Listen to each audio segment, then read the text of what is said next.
feel a slight tingling over your whole body. I'm like, tell us everything you know right now, or else I end him. So does Jeff have powers that she doesn't yet? Because he's higher rank? Is there any way I can persuade them to leave the Order of the Wing? We woke him up to kill him, and then but he's alive. You'll never see us again. We're gonna head west.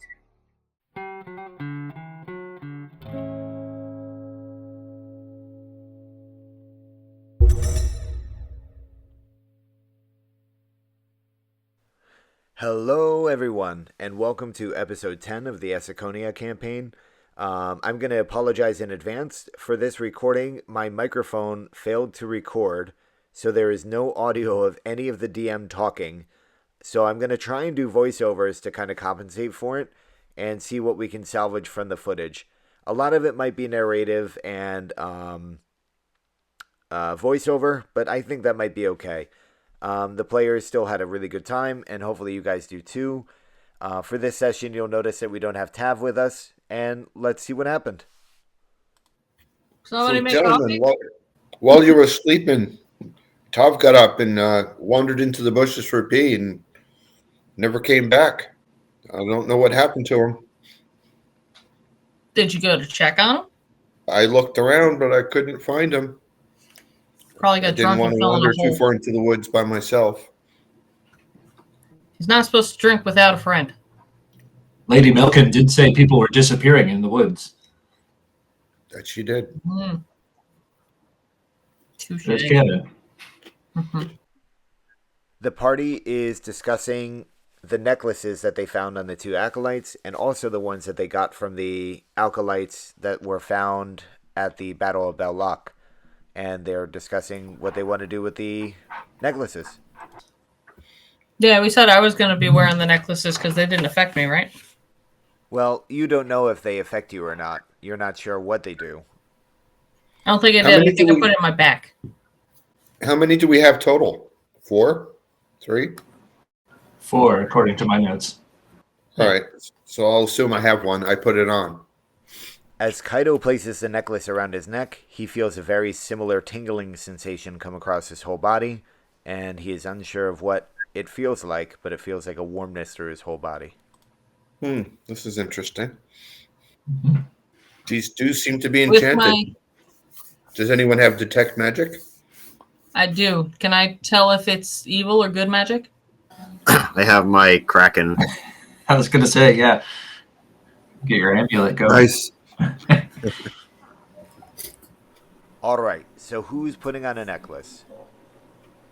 Me. I am. I would put one on to see if it tingles, but then I'm going to take it off if it does, or actually either way. As Lisbon goes and puts on the necklace, he feels a tingling all over his body. All right. Well, then I take it off. I'm going to maybe keep it in my pocket or pouch or something, if possible. Or actually, no, I'm not, because, yeah, I have another trick up my sleeve, maybe. All right, I found my spells. I do, in fact, have detect magic.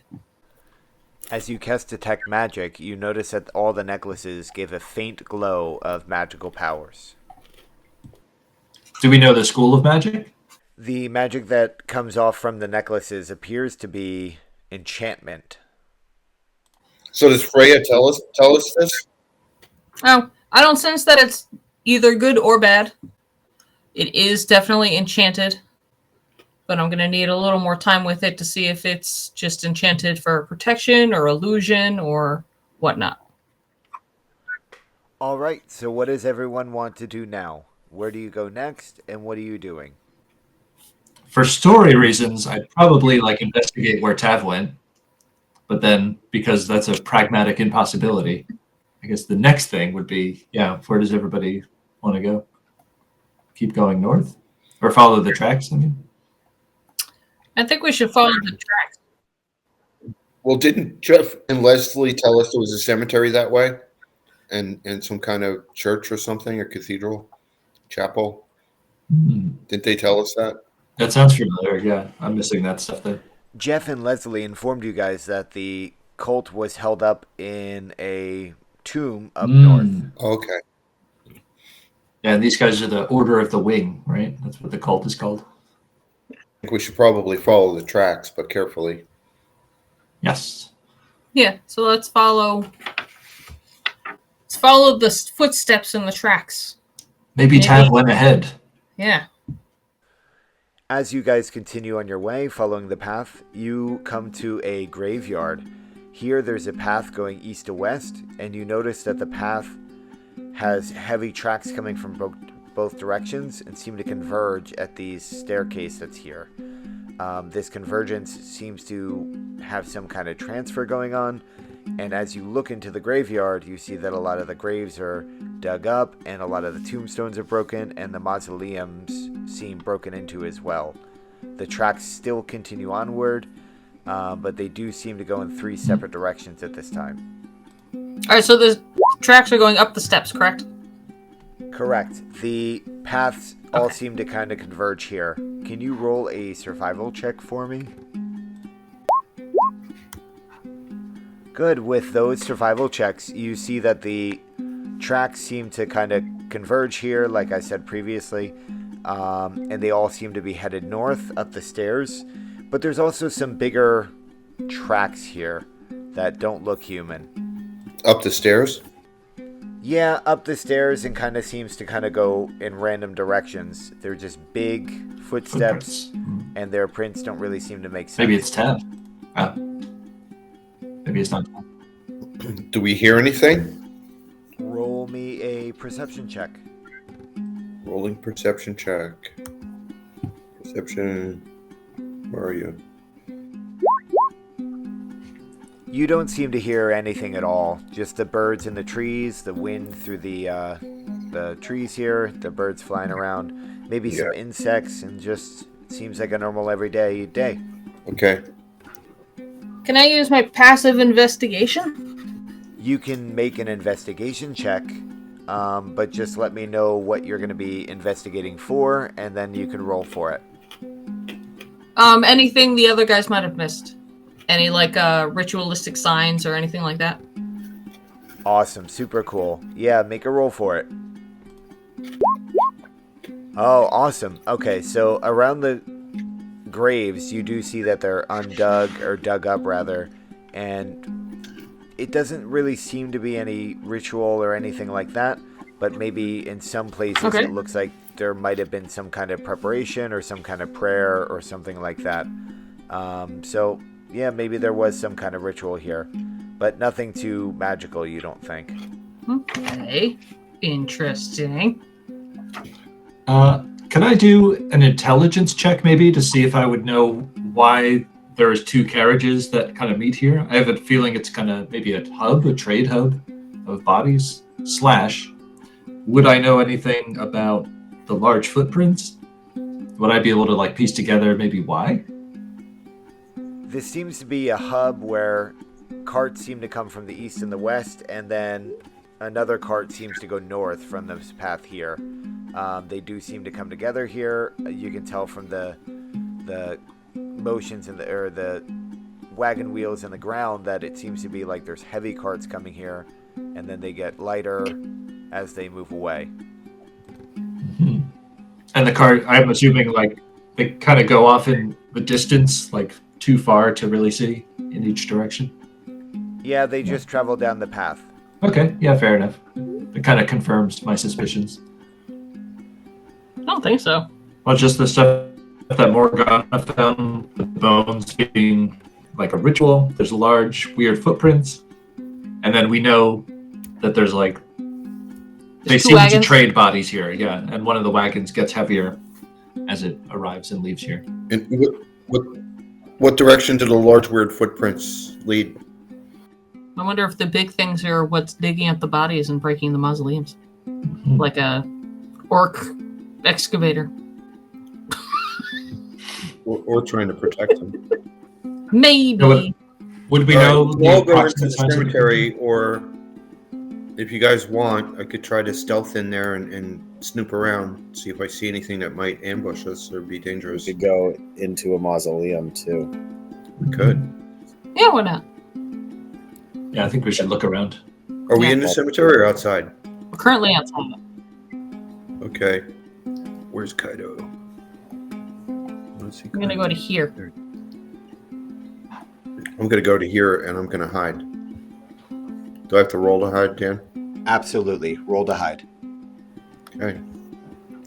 Dungeons and Dragons, Dad. You gotta roll for everything. Uh-uh. And Kaido, if you don't mind, what is your passive perception? For what? 4 reasons. Oh, hold on. Yeah, on your passive character perception is 13. All right, so with a perception of 13, you do notice that the things in the graveyard, things are dug up. There's a lot of big footprints and wagon marks around. And then with a stealth of 25, you effectively disappear from the field. Vanish in the mist. Disappear. You're out. Can I roll athletics so that I can sit like on top of this thing Absolutely, do it. to see if I can get a more vantage point? So yeah, with a 15, you're now you hop up on this pedestal without an issue, and you're roughly about the same height as Lisbon now. You see the same things that everyone else has, and make me a perception check. Where's my perception? Uh-oh. So with that roll, you now know what it's like to feel like Lisbon, and you don't really see anything new from your vantage point. This is what it looks like up here. Oh my god. This is what you see all the time? I shrug. All right. Well, while hidden, I'm going to wander around up this way, see if I notice anything. Yeah, as you're wandering around, you notice that there's open graves, there's bones on the ground, just like we said before, and you do hear something in the far corner over there. All right, I'm going to come up here. I'm going to peek into the mausoleum. I'm going to do a circle here, see if I see anything. As you continue to walk around the graveyard, you notice that there is a chewing sound, seemingly coming from the northwest corner. You're not sure exactly what it is, and you can't really see anything from where you are. Northwest corner? Does it sound like it's coming from this building? Yeah, it does sound like there's something coming from behind the building, not from the building. Behind it. All right. Well, remaining hidden, I'm going to see if I could ascertain what the noise is. Get an angle on it. So as you sneak over towards the building, you see that behind it there are 2 half ogres. They're eating corpses from what looks like an overturned wagon that maybe the cultists were bringing up there. It does appear like there's 2 of them, and they are very large. All right. So I'm gonna stealth my way back to the group with my finger over my mouth. Tell them to be quiet, and I'm gonna whisper to them that there's 2 half ogres behind the northwest mausoleum, munching some bodies. And I'm gonna ask, what the hell is a half ogre and not a full ogre? Well, together they're a full ogre. Hey. I have no idea how tough half ogres are. So, what do you guys want to do? We should maybe. Well, the tracks went back behind that, right? I Went like back this way. I wasn't. I heard a noise, and I wasn't looking for tracks. I heard a noise, and I found the source of the noise was 2 half ogres hanging out. So, I'm curious about the exhumed graves. I wonder if there's anything in common by reading the gravestones. Well, as you guys are discussing what you're going to be doing next with this, with the graves and everything else going on, these ogres are going to start to move, and they hear you guys talking. Wow. The one seems to shout out, "What's that then?" I'm gonna jump down and duck behind this now because I'm short enough to. Yeah, I'm also going to back away. Well, Lisbon, as you go to step away, a javelin seems to come hurling at you and striking you in your chest and hitting you for a little bit of damage. Oh, fun. Can everyone roll initiative, please? You just say you're fine. I said, oh, fun. Oh, All right, so top of the round is Morgana. all right. So I'm going to use Firebolt on this guy. Sweet. What's the range of that? 120. Sick. Make it happen. Roll for a hit. Looks like you rolled for damage. Roll for your hit. Oh, hang on. There you go. Awesome. That's a hit. So Firebolt, I believe, is vocal and somatic. So what do you do to cast this spell? So I'm gonna pull my hands back, like in Dragon Ball Z. And I'm gonna go Kamika and go wah, and then I'm gonna shoot Firebolt straight out of my hands. Awesome. So this Firebolt leaves your hands, heads towards this half ogre, and hits him for 7 damage. And Kaido, it is now your turn. And Cap, you are on deck. Oh, I'm sorry, Morgana. You have movement if you want it. I'm just gonna duck back behind the thing. All right. So Kaido, you are up, and Captain, you are on deck. All right. Shooting with the bow. I should say which one, right? I'm going to assume it's going to be the one that is right in front of you. Yeah, the one right in front of me. One Morgana hit. Yeah, same one. Unfortunately, as you draw your bow back and you fire at this half ogre, you learn this. Okay. And I'm going to duck over here. Bonus action to hide. You are successfully hidden. Alrighty, so now it is this half ogre's turn for attack, and he is going to target Lisbon, unfortunately, as that is the person that he can see in front of him. He has a javelin. He pulls it way, way, way back, and he throws it forward, striking you. He's also going to use his movement to move closer to you, Lisbon, as he comes up and charges you. Oh, snap. All right, Captain, you are up. Okay.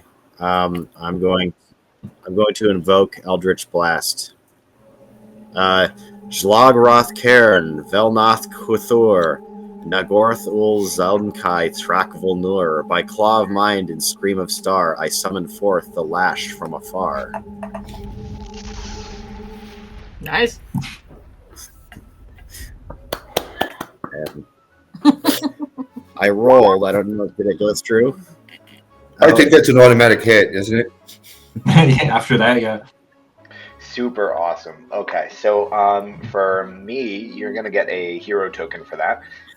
That is just something that you can use to kind of convince me that you want to do something cool, and it will make me more likely to allow it, or maybe you can use it to roll advantage or something like that. A pretty generic hero token kind of thing. Cash it in. All right, Captain, you still have some movement, and then Lisbon, you are up after. Yes. All right, Lisbon, you're up.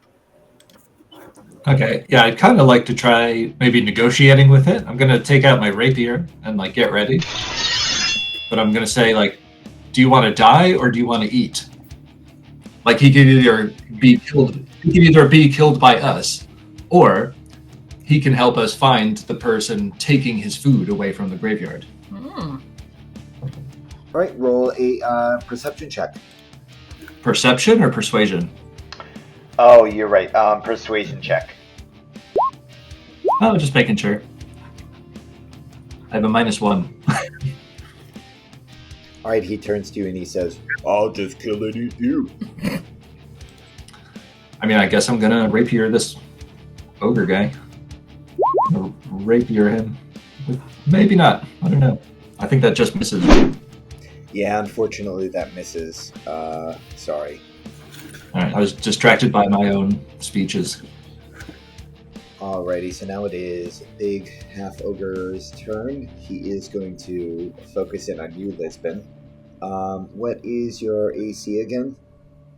It is 16. Alrighty, so he is going to swing his Ooh. club, and he's going to strike you for damage. That's going to hurt. Thanks. Alright, and we're back to the top with Morgana. All right, so I'm going to use Chromatic Orb. I'm going to use it on this guy. I'm going to orb this guy as chromatically as I can. Alright, sounds good. What type of damage will you be using? I think I'm going to use Acid. Yeah, man. Alright, well, there's a vocal and semantic component to it, so what do you do to cast the spell? I'm going to say, I choose you to rain down on my enemies. I'm going to use my fingers. I'm going to do jazz hands. And go whack! So acid falls upon my enemies. Awesome. Well, unfortunately, you did miss. Oh, I tried. Alright, it's Kaido's turn. All right, Kaido's going to deftly move over to here to flank the half ogre, and actually over to about here. And he's going to take another shot. Alright, roll to hit. I don't think I need advantage. Yep, that absolutely does hit, but you should roll again just to see if you crit. Oh, yeah, try it. Nope. Alright, awesome. Roll your damage. So that's 5, and that's 7 total.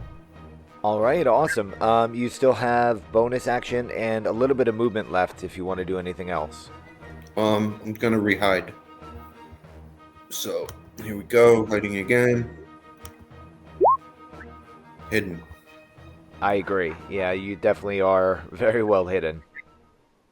Alright, it is now the ogre that is closest to y'all. Your armor class is 16, right, Lisbon? Correct.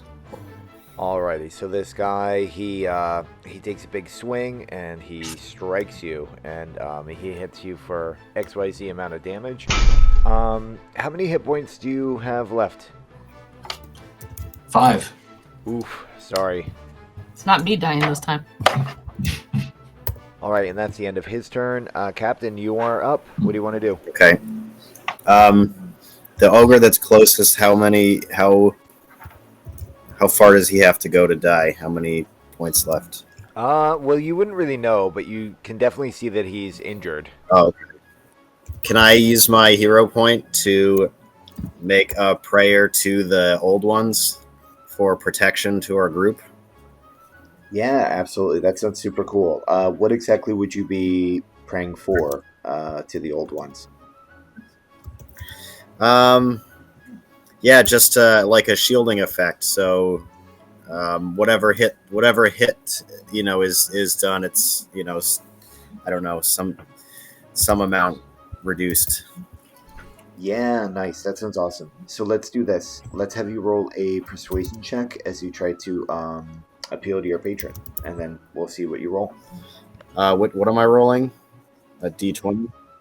Oh, a persuasion. Yeah, and your persuasion should be pretty good too, because you have a lot of charisma. Yes, that's right. I have a +4 persuasion. I have the chant, by the way. All right, so with a 12, you pray to your patron, asking him to shield the party and help them in everything that they can do. But Okay. you don't know if it works or not. There's no response. And you also have a movement and action left. Can I do Eldritch Blast? You certainly may. In fact, it is encouraged. Let's roll. Kai Kai, Zul, Veth, Dranar, flesh is dust, will is fire, tear the veil, rend the soul. By my pact, the darkness takes its toll. Zurk. Awesome. As you shoot this Eldritch Blast at this half ogre, it hits, and describe the kill. Describe the kill. His intestines explode through his nostrils, and in a dark cloud of smoke comes out from inside him as he groans his last and collapses down onto the ground. Man, so we all know not to mess with the captain. So he collapses to the ground. He is now out of combat. Nice. It is now Lisbon's turn, and Morgana, you are on deck. Okay. So I'm gonna do actually maybe the same thing. I'm gonna like move up a little bit, like how like conquering the now dead body, and I'm gonna yell at his friends. I'm gonna say, "Yeah, do you want to eat or do you want to die like your friend?" Yeah, roll a persuasion check. All right, -1. Ooh la la! I got a 2. He hates you. My voice is cracking. Yeah, he's definitely not persuaded in listening to you or backing down or anything like that. You did use a little bit of movement, but you still have an action, bonus action, and basically your whole turn. So what do you want to do? I don't want to switch weapons or anything, because then I'll just have to switch back. Oh, actually, I want to do second wind because I'm dying. Awesome. I think that's a bonus action, but I forget how much it heals. Okay, looks like once per short rest, I can use a bonus action to regain 1d10 plus 2, because I'm level 2. So, 4. Because my die hate me. Alright, but that's still better than nothing. All right, so it is his other half ogre's turn. He is going to be very upset that his friend was, basically exploded from the inside out. He is going to run up to you, Lisbon, and he is going to lift his arm and smash you right on the head. And he misses, so he just goes and he swings right over your head, and he misses you completely. He's too distraught by his friend being hurt. And alright, so now it is time for Miss Morgana. Da-da-da. So I'm going to jump in front of the little thing I was perched on and hiding behind.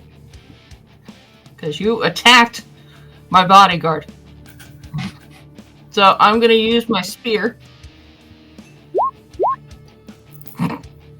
What is the range in your spear? 20 feet. And I think you're proficient because you're a gnome, right? Yep. So you actually can roll with advantage. So re-roll your attack. Okay, so you take your spear, you hike it back, and you throw it. It goes and it lands right between Never his mind. legs. Try it again. Gonna go back here again, guys. I look back too because I'm very close to his legs.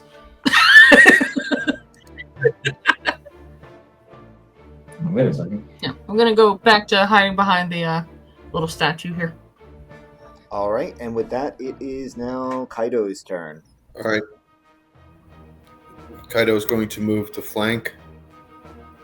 Attack with advantage.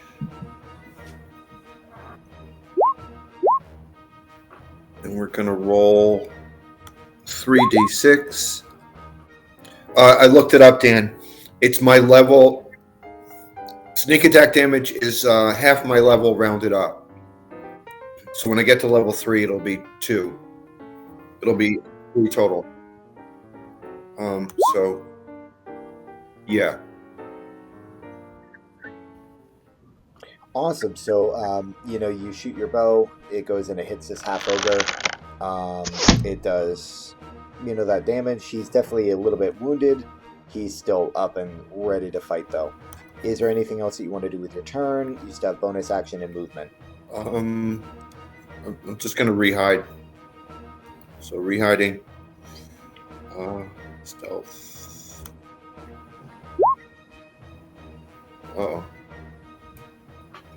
I don't know so what with a the... 13, so with a 13, you're not sure if you're hidden. You don't know if you're hidden from view, but I guess we'll find out.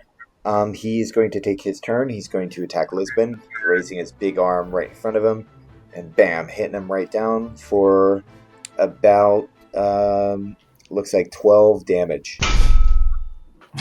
Okay, yeah, I'm definitely down and a half.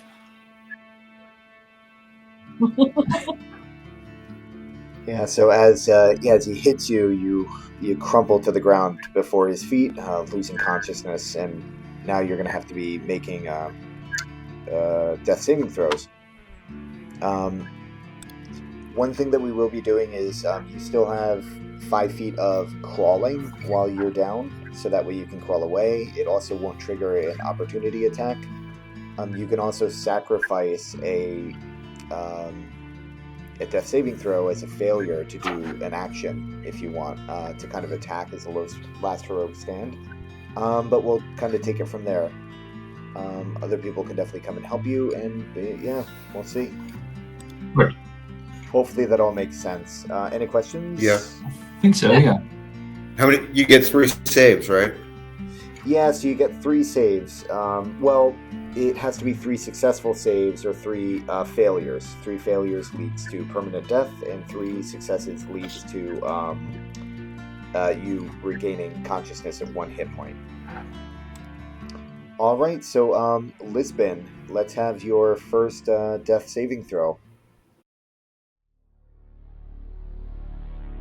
I'm totally enraged by this stupid ogre.